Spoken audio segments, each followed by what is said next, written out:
అన్ని జన్మలలోకి ఉత్కృష్టమైనటువంటి జన్మ మానవ జన్మ. అటువంటి మనుష్య జన్మ భగవంతుణ్ణి పొందడానికి అత్యంత యోగ్యమైనటువంటి వ్యవస్థ కలిగినటువంటిది. అందుకే ఆ మనుష్యుడు ఉపాసన చేసి భగవంతుణ్ణి పొందడానికి వీలుగా ఋషులు కాలాన్ని విభాగం చేశారు.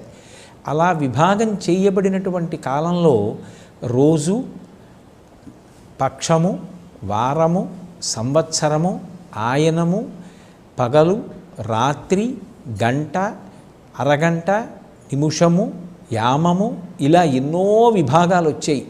ఇన్ని విభాగాలలో సంవత్సరము ఒక ప్రధానమైనటువంటి ప్రమాణం. అటువంటి సంవత్సరం 365 రోజులతోటి 12 మాసములతోటి కూడి ఉంటుంది.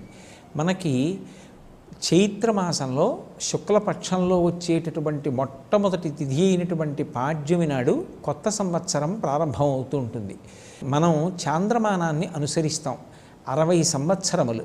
ఈ 60 సంవత్సరములే మళ్ళీ వృత్తంగా తిరుగుతూ ఉంటాయి. అందులో మొట్టమొదటి నెల అయినటువంటి చైత్రమాసంలో మొట్టమొదటి పక్షమైన శుక్లపక్షంలో మొట్టమొదటి తిథి అయినటువంటి పాడ్యమి నాడు కొత్త సంవత్సరం ప్రారంభమవుతుంది. ఋషులే కొత్త సంవత్సరం ప్రారంభమైనప్పుడు దాన్ని అనుష్ఠించి తత్సంబంధమైనటువంటి ప్రయోజనాల్ని పొందడానికి కావలసినటువంటి రీతిని నిర్ణయం చేశారు. మనం సంవత్సరాది జరుపుకోవడం ఒక ప్రత్యేకమైనటువంటి విధానంలో జరుపుకోవాలి. సంవత్సరాది నాడు విధింపబడినటువంటి ప్రధానమైనటువంటి కర్తవ్యం ప్రాతకాలంలో స్నానం చెయ్యడం. సూర్యోదయాత్ పూర్వమే నిద్రలేచి ప్రథమయామంలోనే స్నానం పూర్తి చెయ్యాలి. ఒక యామమునకు 3 గంటలు, ఒక రోజులో 8 యామములు ఉంటాయి. 8 మూళ్ళు 24 గంటలు. ఈ 24 గంటల కాలంలో ప్రథమయామం ఏది ఉంటుందో దాన్ని బ్రాహ్మీ ముహూర్తము అంటారు. ఆ బ్రాహ్మీ ముహూర్తంలోనే స్నానం చెయ్యాలి. ఆ స్నానం చేసేటప్పుడు కూడా అభ్యంగన స్నానం చెయ్యాలి. అభ్యంగన స్నానము అంటే తల మొదలుగా పాదముల వరకు నీరు పోసుకుని స్నానం చెయ్యడం. తలంటి స్నానము అంటారు కదూ, అటువంటి స్నానం చెయ్యాలి. ఆ స్నానం చేసేటప్పుడు ఇంట్లో ఉన్నటువంటి పెద్దవాళ్ళ చేత ఆ నువ్వుల నూనె మాడు మీద పెట్టించుకుని ఆశీర్వచనం చేయించుకుంటారు. ఎందుచేత అంటే తైలాభ్యంగన స్నానం చేసినటువంటి కారణం చేత అలక్ష్మి పరిహారం అవుతుంది. లక్ష్మీదేవి యొక్క అనుగ్రహం కలుగుతుంది. మనం శ్రీ సూక్త పఠనం చేసేటప్పుడు అడుగుతాం, అమ్మ నాకు క్షుత్పిపాసామలాం జ్యేష్ఠాం అలక్ష్మీం నాశయాం యహం అభూతిమసమృద్ధించ సర్వాన్ నిర్నుదమే గృహాత్ అని అడుగుతాం. మా ఇంట్లో ఆకలి, దప్పిక, మలినము ఇటువంటివి ఉండకూడదు. లక్ష్మీదేవి కన్నా ముందు పుట్టినటువంటి జ్యేష్ఠాదేవి స్వరూపమైనటువంటి దారిద్ర్యం ఏది ఉందో అది తొలగిపోవాలి.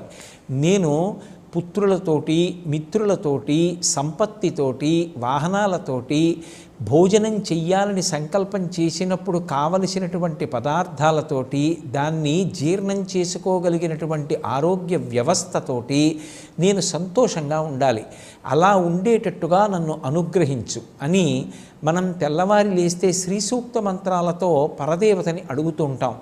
అలా అడగడానికి పర్యవసానంగానే సంవత్సరాది నాడు మొట్టమొదటి యామంలో బ్రాహ్మీ ముహూర్తంలో తలంటు స్నానం ఆచరిస్తారు. ఆ తైలాభ్యంగన స్నానం ఆచరించినటువంటి కారణం చేత అలక్ష్మి పరిహారమై లక్ష్మీ కటాక్షం కలుగుతుంది. తలంటు స్నానం చేసిన తరువాత నూతన వస్త్రములను ధరించాలి. నూతన వస్త్రాలు ధరించడము అనేటటువంటి విషయంలో ఒక ప్రత్యేకమైనటువంటి విశేషం ఉంటుంది. అంచు కలిగినటువంటి బట్ట కట్టుకోవాలి. అంచు కలిగినటువంటి బట్ట, ఖండము కానటువంటి బట్ట ఏది ఉంటుందో అటువంటి బట్ట యందు సమస్త దేవతలు కూడా ఆవహించి ఉంటారు అని మనకి వేదవాక్కు. వేదవాక్యే ప్రమాణవాక్కు. ఎందుచేత అంటే తస్మాత్ శాస్త్రం ప్రమాణంతే కార్యాకార్య వ్యవస్థితౌ. ఏదైనా ఒక పని చెయ్యాలి అంటే శాస్త్రాన్ని ప్రమాణం చేసుకొని చెయ్యాలి. శాస్త్రమే వేదము. ఆ వేదం చెప్పినటువంటి మాట వస్త్రాన్ని ఆవహించి దేవతలు ఉంటారు. అందుకే అంచు కలిగినటువంటి బట్టని ధరించినటువంటి కారణం చేత దేవతల యొక్క అనుగ్రహం కలిగి తత్కారణం చేత దీర్ఘాయుర్దాయాన్ని పొందుతాడు. అందుకే నూతన వస్త్రధారణ చేసి తదనంతరం ఇంట్లో ఉండేటటువంటి కులదైవానికి నమస్కారం చేస్తారు. నమస్కారం చేసి ఆ రోజున ప్రత్యేకించి ఒక ప్రసాదాన్ని భగవంతుడికి నివేదన చేసినటువంటి శేషం ఏది ఉంటుందో దాన్ని పుచ్చుకుంటారు. ఈశ్వరుడికి నివేదన చేసినటువంటి పదార్థం ఏది ఉంటుందో దాన్నే ప్రసాదము అంటారు. అయితే ఆ రోజు భగవంతుడికి నివేదన చేసేటటువంటి ప్రసాదం ఒక విశేషంతో కూడుకున్నదై ఉంటుంది.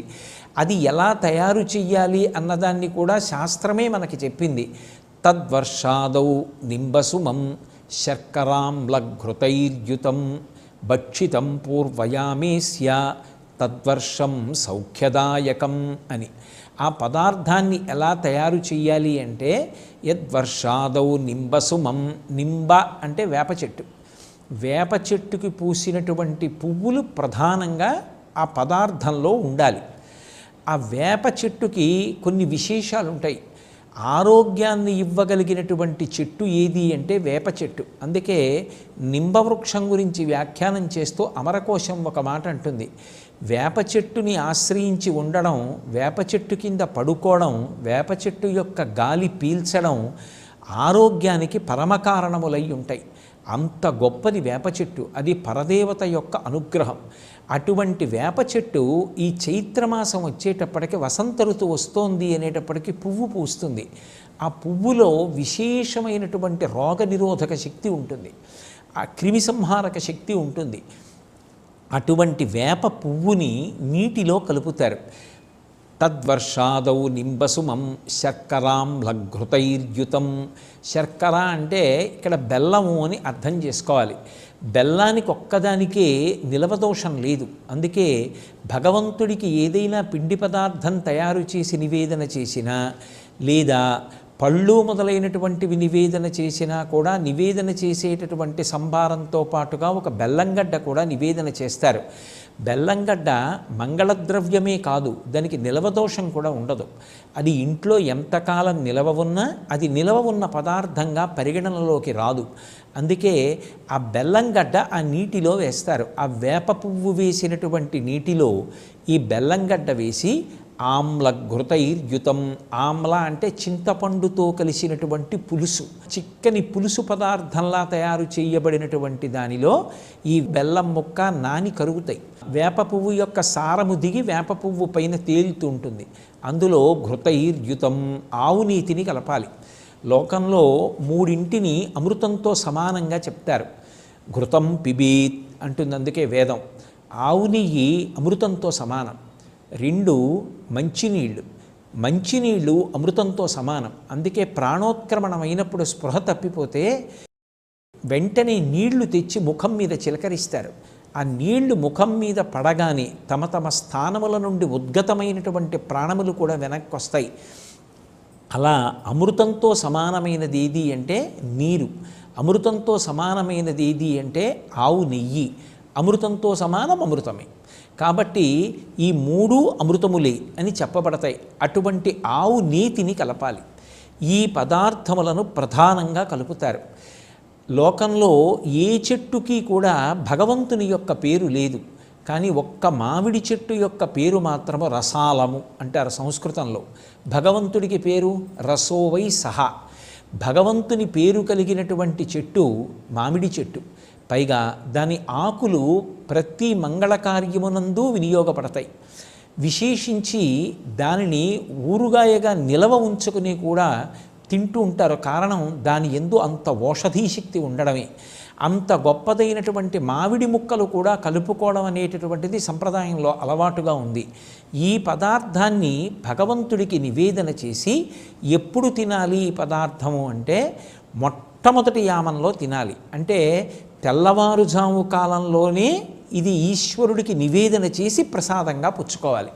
అంటే ఈశ్వరుడికి దీన్ని నివేదన చెయ్యాలి అంటే దానికి పూర్వాంగంలోనే స్నానాది కార్యక్రమములు పూర్తయిపోవాలి.